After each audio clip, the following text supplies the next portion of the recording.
All right, very thrilled to be talking to Kari Lake, candidate for Senate, and I would have to say one of the absolute fan favorites here at America Fest. I caught your speech yesterday. I have to comment on the delivery. I think you got the delivery down on how to give one of these speeches better than anyone in the building. Really? But your background's in TV. Speak to the elements of communication that you think help your message resonate. Oh boy, well, communication is so important, and it's a skill that I don't think we value as much as we should. Yeah. Not enough time goes into teaching our children how to communicate effectively. I don't want to say argue, but debate and have discourse. That's kind of a lost art. So I think it's really important. Thank you for the compliments. I don't even consider myself a public speaker. I'm actually... Wow. I'm uncomfortable public speaking, really? Believe it or not. But I do think we have a message to tell. We have a really incredible message as conservatives. Yes. And President Trump's been saying is common sense conservatives. Yeah. And that's what we are. This is what the America First movement is about. And if we can't articulate what we want to do to help turn this country around, then we don't deserve to win. Right. But we can. And we have a story to tell. We want to have secure borders. Yeah. Even the Democrats are coming around to that now. Sure. Because now that we've seen what's going on our border. We want to have a decent education for our children. We pay a lot of money into taxes, and we're not getting our money's worth with the terrible education system that's out there. We're driving away good teachers. We've got indoctrination, psychological and mental abuse being inflicted on our children. And the moms and dads are standing up and saying, enough, we're not going to put up with this anymore. We've got World War III starting. We've got an energy policy that is completely wrecked. And so the common sense conservative, which is what President Trump really is, America First values, is turning all that around. And I think communicating that is really important because we got to wake up a few more Americans in order to win this next election and get to work solving these problems. I'm of the mind we've always had the best message. We don't have enough great communicators, though, to deliver it. And I do think that's what's resonating with you. But I want to talk about what you do in the Senate. Let's start really quick on please. that. Yeah, of course. We've had great communicators. We've had Ronald Reagan was called the great communicator. Yes. He's a personal hero. We grew up about an hour apart in the Midwest, obviously a few decades apart as well. And he was such an incredible communicator. He came in at a time when we needed that gentleness, we needed that optimism, that smiling Ronald Reagan who said, everything's going to be okay. We're going to come together. We're going to solve these problems. Because remember, Jimmy Carter had left our America in an ash heap. The Democrat policies once again failing us. And he came in and said, it's going to be okay. We coalesced around a great agenda and we turned things around.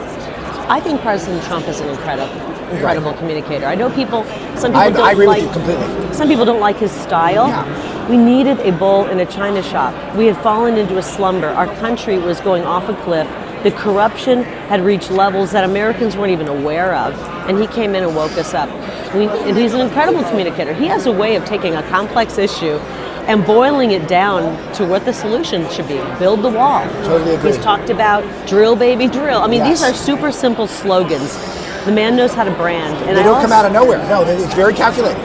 He's talking about, he's told us about some of the lies with the climate change scam that's going on, that they're pushing on us. He's talked about wind energy and how there are problems with that. It kills the birds. He's talked about how this push for all EV is going to decimate an industry and leave hundreds of thousands of men and women out of jobs.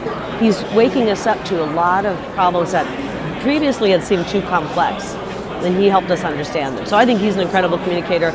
We do need good communicators, and we got a lot that's worth talking about. So we're in Arizona. Charlie picks it for a reason. This feels like the ultimate battleground state right now. It feels like ground zero for political warfare in this country, ideologically speaking. You're the center of that, absolutely. Why do you think Arizona at this moment? Oh boy, we're ground zero for a lot of things. We're ground zero for the border crisis. We're ground zero for the fentanyl crisis, the weapon of mass destruction pouring across our border every day. We're ground zero for election fraud. There, I said it. We've got problems with our elections. We've seen it play out time and time again. We're also ground zero for politics, and this is a battleground state. President Trump needs to win Arizona to make it back into the White House. I'm going to be taking back a Senate seat from a very liberal senator named Kyrsten Sinema, who's now trying to put on an act that she's independent. She's the only person who's become independent and then become more liberal in her voting. She's now voting with Biden 100% of the time and Chuck Schumer. Happens every time. Yeah, so you can't trust a Democrat. Yeah, you can't do it. But they want to try to trick the voters. Yes. They want to try to trick the good people of this state. That's what makes me upset. That's what makes me angry. The people have been through enough. We don't need to be tricked by these politicians who want more than anything to hold on to their power. So we're voting them out. We're sending a loud message that these Democrat policies are not just destructive, but they're deadly. Yeah. They're deadly. And so Arizona is a super important state. I'm working really hard to make sure everybody shows up to vote. We get President Trump elected, get me elected, and Republicans across the board. For the Breitbart audience, the number one issue is always immigration and the downstream effects. Fentanyl is clearly a part of that. Do you consider fentanyl a weapon of mass destruction? Yeah, I mean, I've been calling it that. I think I might have been the first one to say that. I recognize the border is the number one issue years ago when I started running for office, because I was talking to so many people. We were seeing people pour across. I had, as a journalist, I was a journalist before this, a broadcast journalist for 30 years. I covered Arizona for 27 years. And that entire time, I saw politicians come and go and talk about the border. We needed something about the border, and they didn't do anything about it. They got elected and did nothing. First one that ever talked about it and did something was Donald Trump. And then the most amazing thing happened. I saw how our border became secure for the first time, me living here and covering the state in 27 years. And on day one, Joe Biden came in and pulled that back. And it's been, there's no words to describe it, catastrophic for not just Arizona, but the country. So border is of utmost importance. And one of the most horrifying things about that wide open border is the fentanyl pouring across. It doesn't stay in Arizona. It comes through Arizona. It takes mere hours for it to get to other states. And now every state we're seeing record number of young people dying from fentanyl poisoning. Not overdoses, poisoning. I met one mother who said, my daughter took a half of what she thought was a Xanax pill and was dead. A half of any pill should not kill you. Absolutely. It's enough to kill you, and we've got to wake up. Finally, the Democrats are starting to at least say the word, but they're part of the problem. They're changing their messaging a little bit. Think about guns. Arizona is a very pro-Second Amendment state. Have you noticed the Democrats aren't talking about gun control quite as much as usual? I thought they were trying to push something a couple weeks ago. They're always pushing a little bit. Yeah. It feels like they backed off just a little bit. It feels like in the Biden crime wave. With the crime that's coming across our border, with the crime we're seeing on our streets, you're going to have to pry my gun out of my cold, dead hands and my family, because we are going to protect our family. Some trouble comes to our door, we're not going to sit there and be a victim. We're not going to be hurt. We're going to protect ourselves.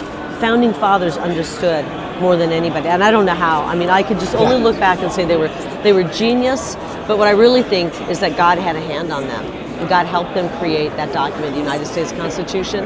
They understood what rights are God-given rights, and the ability to protect ourselves is a God-given right that we will never, ever, ever give up. I want to look into the camera in case there's a Democrat watching this. Yes. We're never giving up our Second Amendment, ever. Love that. Kari Lake, if people want to support you, what do they do? Thank you. KariLake.com. This could be a three-way race, which is unique. We rarely ever see three-way races, especially in a seat this important. This is the second most important race in the country outside the president. We have a chance to take back the U.S. Senate seat, get the power back in the Senate to Republicans, so when Trump gets in there, his judicial picks, his Supreme Court picks, his appointments all go through. More importantly, or just as importantly, we get legislation that puts our country first, our economy first, our manufacturing first, our energy first, our safety and security first. So we've got a lot on the line with this election. Everything's on the line. If you want to make a donation, KariLake.com. I'm told this is going to be a $300 million race with 3 people in it. And so we got a lot of fundraising to do. But I think the people understand how important this is. It doesn't matter if you're in Arizona or in any other state. This is an important race that will help our country. I think our audience is on board. Thanks so much for making the time for Breitbart. Appreciate it.